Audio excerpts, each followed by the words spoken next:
In today's video, I'm going to show you how to set yourself as busy on Google Calendar step by step. This is a super useful trick if you want to block off time, avoid double bookings, or make sure people know you're unavailable during certain hours. It only takes a few seconds, and by the end of this tutorial, you'll know exactly how to change an event from free to busy on your Google Calendar. If this video helps you out, go ahead and hit the like button and subscribe for more quick tech tutorials just like this. Alright, let's jump in.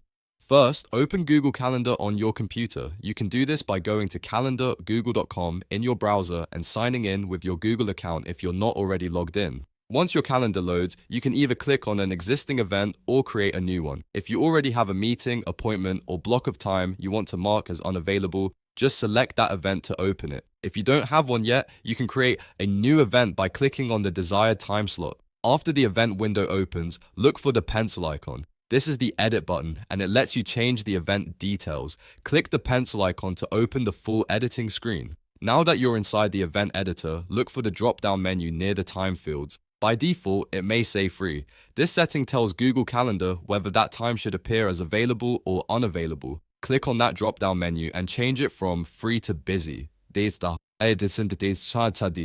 This is the key step because once it's set to busy, your calendar will show that time as blocked off so others know you're occupied. This is especially helpful for work schedules, personal appointments, focus time, or any event where you don't want interruptions. After selecting busy, make sure everything else in the event looks correct. You can check the title, date, time, and any notes you want to include. Once you're ready, click Save in the top right corner. That will apply the change and update the event on your calendar, and that's it. Your Google Calendar event is now marked as busy. This simple setting can make a big difference in how you manage your time and communicate your availability. If you found this helpful, please remember to like the video and subscribe to the channel for more easy step-by-step tutorials. Thanks for watching and I'll see you in the next one.